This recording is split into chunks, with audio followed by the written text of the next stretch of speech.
Good morning mga tol. Panibagong video tutorial na naman ang ipapa-upload ko ngayon sa channel ko. So ang video natin ngayon mga tol, magpapalit tayo ng stator coil, no. So dahil ang sira ng stator na to mga tol ay yung primary, no. So kinonvert nila ng battery driving CDI, pinalitan ng battery drive CDI.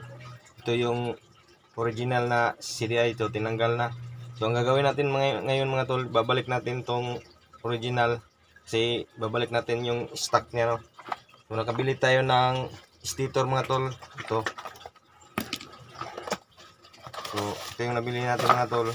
Ito yung papalit natin dito, no. Kasi sabi ko nga yung primary winding nito ay sira na. Kaya kinonvert na sa battery drive, no. So ngayon gusto nating ibalik sa stock mga tol. So papalitan natin tong stator coil niya. At tapos babalik na din natin yung original na CDI mga tol. So tatanggalin natin tong flywheel cover mga tol. So tatanggalin natin. So may 4 na bolt ito mga tol, 8mm. Yan.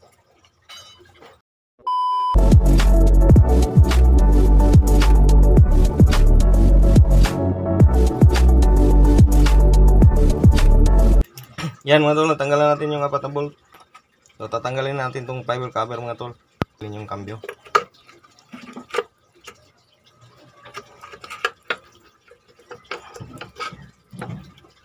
Yan, natanggalan natin mga tol. Tapos tanggalin tong socket. Tanggalin natin tong socket mga tol.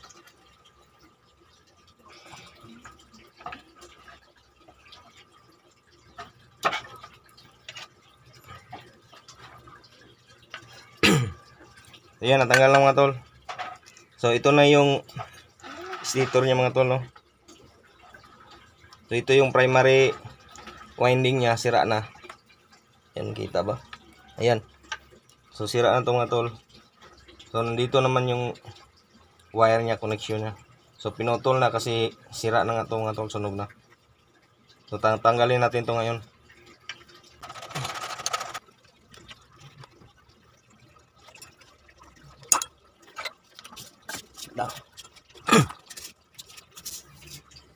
So tatanggalin natin itong 2 bolt mga tol. Tapos itong bolt na to. Tapos mayroon pa dito sa pulser mga tol, sa ilalim.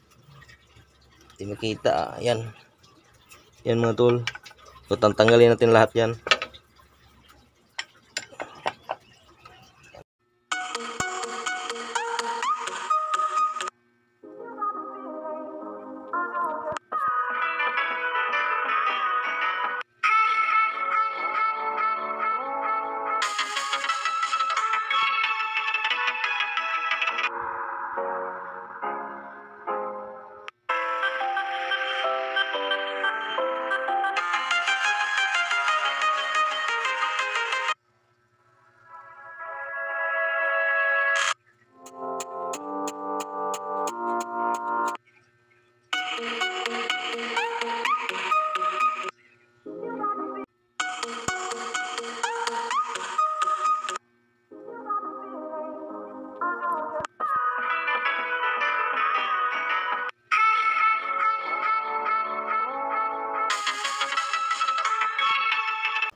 Oh, see.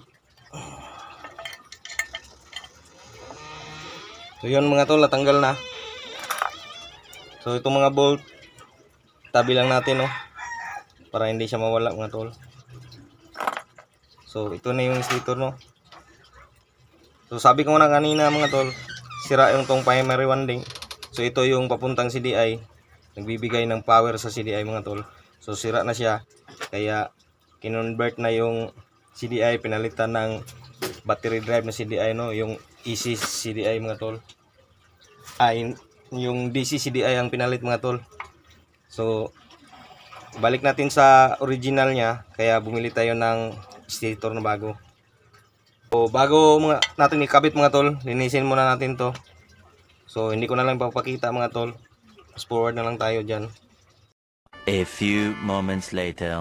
Yan mga tol, nalinis natin, no. So siguraduhin natin na tuyo siya mga tol. So linis na siya no. Ibalik na natin yung kabit na natin yung bagong stator na nabili natin mga tol. So hindi nga lang to genuine mga tol, replacement lang. So iwan ko lang kung hanggang kailan to magtatagal no. So sana lang magtagal mga tol. So purpose lang naman ito mga tol na mapalitan natin ng nabalik natin sa stock na no. So ganito magkabit mga tol no. So itong primer winding nakatapat dito sa may taas no. Tsaka tandaan niyo mga tol, itong wire nasa ilalim no. So yan. So dapat itong wire na to mga tol, dito yan tatama no. Yan no. Yan mga tol, dito yan tatama. So dadaan dito, tapos dito ang labas niya. So itong rubber niya mga tol, so dito yan tatama no. So para hindi nakalabas yung wire. So unahin muna natin tong pulser niya mga tol. So ikabit natin no. So itong may dapat nakaharap yan mga tol no. So dahil dito yung tumatama yung bukol ng magneto. So ayan mga tol. So ito yung bukol ng magneto. So dapat dito yan tumatama no. So ito yung lagayan niya yan. So unahin muna natin to mga tol. So yung wire niya nasa ilalim no. Yan, yung wire niya. Kita. Ano ba yan? Ayan yung mga wire niya mga tol, dapat nasa ilalim.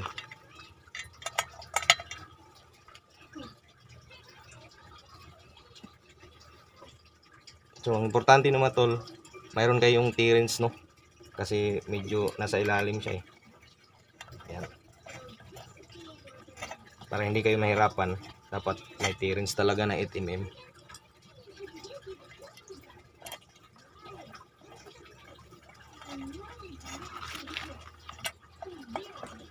Kita.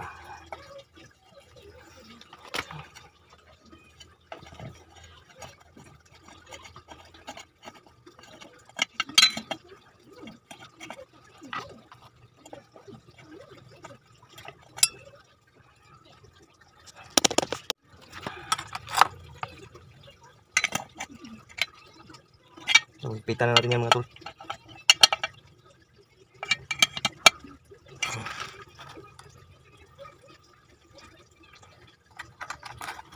Tapos ito mga tol. So ito yung stopper ng wire ng pulser no. So kabit na rin natin to. So dito yan ikabit mga tol. Oh. Kita ba yan? Yan mga tol. So dito yan ikabit.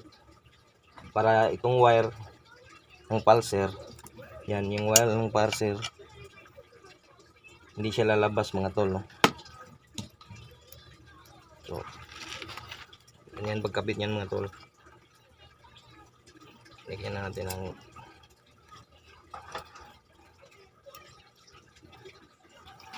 yan mga tol, kita ba yan? Oops. Tanggal ah.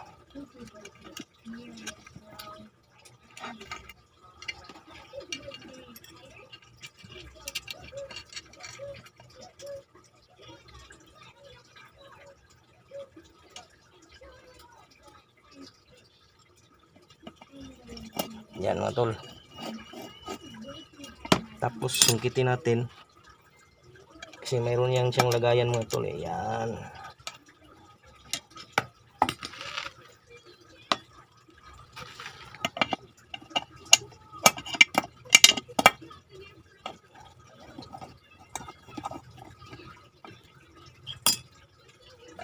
Balik.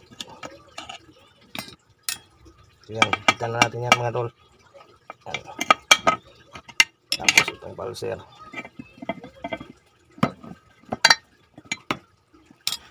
So, kabit na natin itong sticker mga tol. So, sabi ko nga kanina mga tol, dapat tong wire dito dumaan mga tol. Yan mga tol. Yan dapat dyan dumaan yung wire no. Para hindi siya matamaan ng flywheel pag umikot na.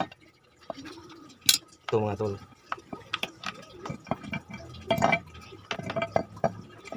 So pagtiyagaan lang natin mga tol, no?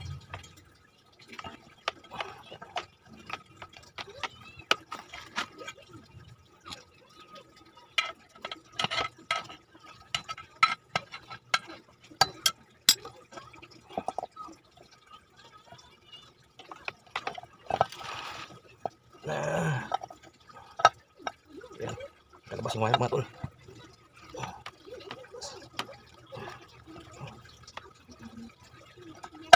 Yan. So lagyan muna natin ng bolt. So dalawang bolt mga tol.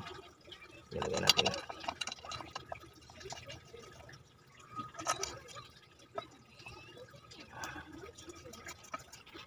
So bitan natin ng konti. Konti lang muna mga tol. Yan. So hindi mo, wag mo na masyadong himpitan, no? Para mahila muna natin yung wire. Yan.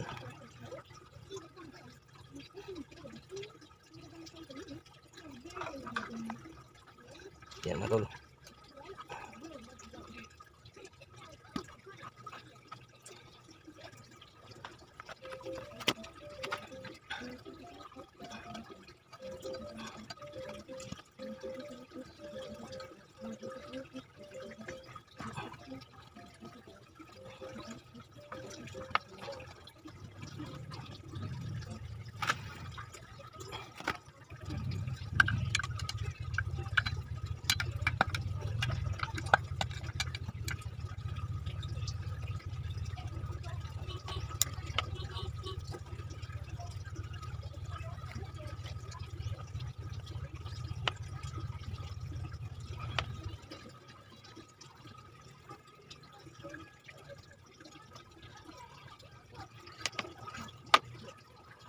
Yan mga tol. Tapos ito mga tol.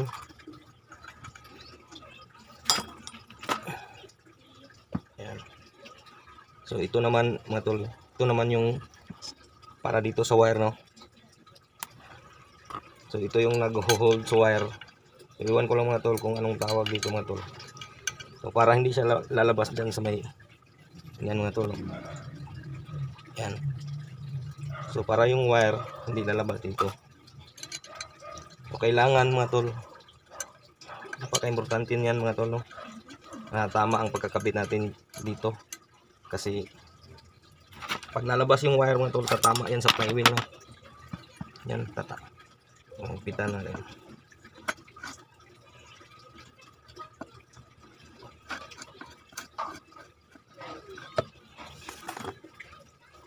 Yan mga tol, no? Yun. Tingnan nyo yun dito mga tol. Ayan. Kita. Kita ba? Ayan, oh. So, yan yung nag-hold sa wire dyan mga tol. Para hindi siya lalabas, no? So, higpitan na natin ito mga tol. Ayan. So, double check lang natin mga tol. Higpitan natin.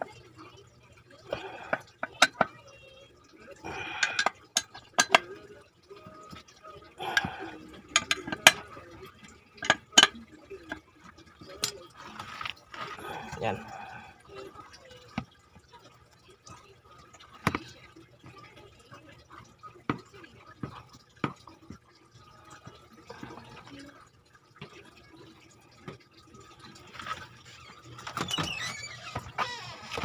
So, sige na kayo. Ma! Ano palit? Ari ka. Kadungog. So yan, nakabit na natin mga tol. So double check lang natin yung higpit ng mga bolt, no?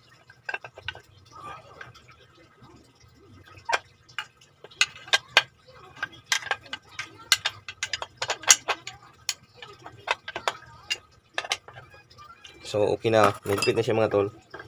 Tapos yung wire tingnan ng mga tol. Hindi makita. Lapit natin yan. So nasa likod nito. So tingnan natin, wala nang wire na nakalabas mga tol, no? So okay na yan, balik na natin dito, kabit na natin to. So huwag natin kalimutan ng maglagay ng gasket mga tol. Kahit hindi na tayo maglagay ng gasket maker, no? So balik na natin to sa motor mga tol. So kung paano natin tinanggal kanina, ganun din ang pagbalik natin, no? A few moments later. Yan, nabalik na natin mga tol. So ikabit na rin natin yung sakit niya, no?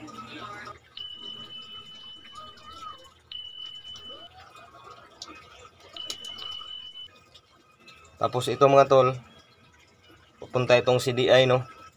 So hanapin natin yung sakit ng CDI. So ganitong color din yun, ay yung wire ng CDI. So ito yun mga tol.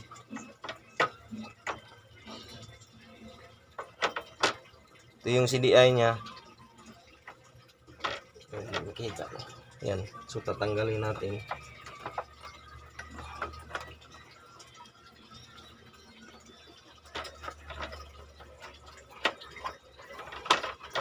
Yan. So tatanggalin na natin to mga tol kasi babalik natin yung original na CDI.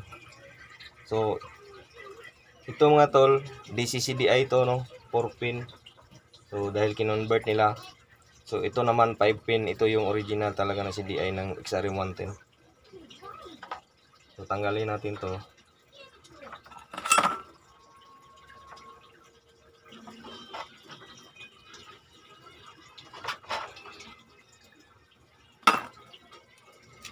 Yan. So tabi lang natin to mga tol kasi hindi natin alam kung hanggang kailan magtatagal tong stator, no? So kabit natin to. So plug and play lang yan mga tol. So diretso lang yan mga tol, no? Yan. So dyan lang muna. Tapos tanggalin natin to. Hindi makita, ah.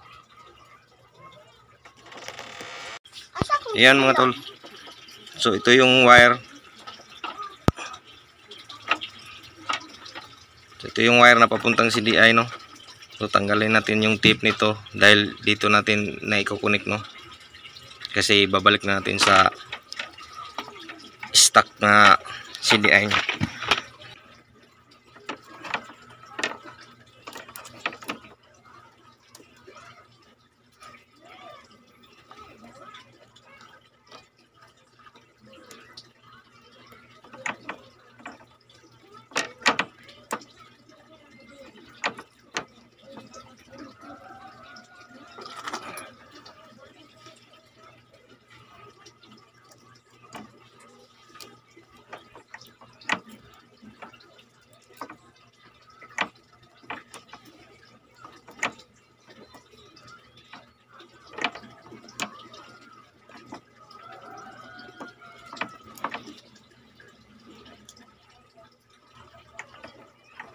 So yan, natanggal na siya mga tol.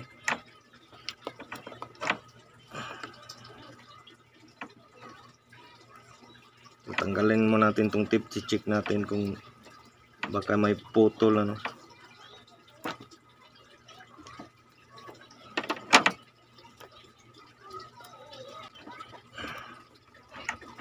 Yan. So okay naman mga tol. Sisihan natin ng konti.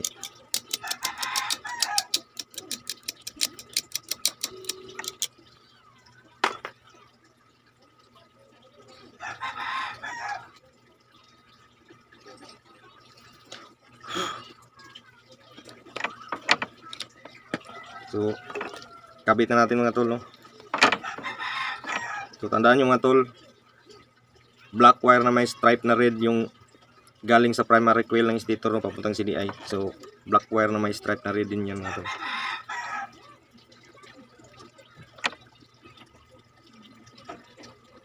Yun. So siguraduhin na natin mag-tip mga tol para hindi maglulos yung kuryente na, no? So yan, subukan muna natin paandarin mga tol kung gagana pa siya, no? So hindi muna natin to kakabit.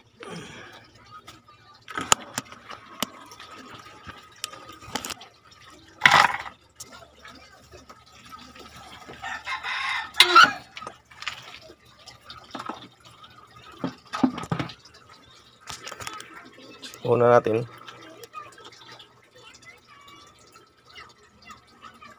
Yan, nakauna. Kaya sa akin sila.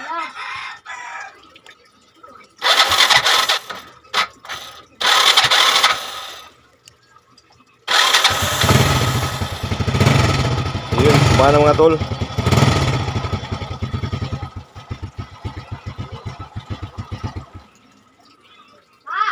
Ulit pa. Po.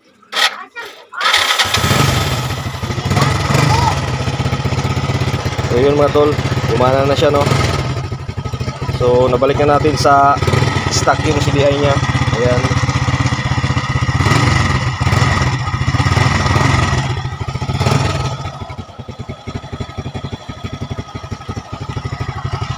So okay na siya mga tol no. So ganyan na magpalit ng stator mga tol. So at tapos ganyan lang din magbalik sa stock ng CDI no. Na kinonvert na to battery drive.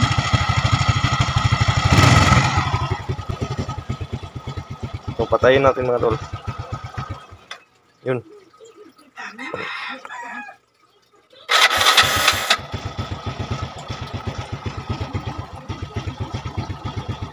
So okay na mga tol, gumana na siya. Patayin natin.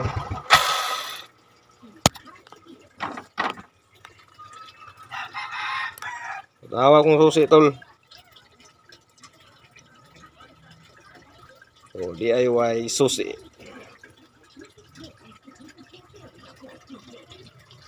Yan. Na siya ay sariling design tol.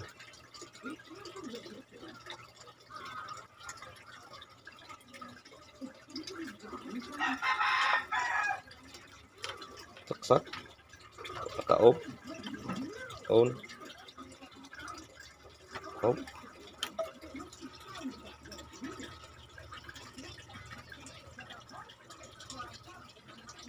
Okay kayo tol no. Pwede mo magbuhat og design sa inyong susi tol.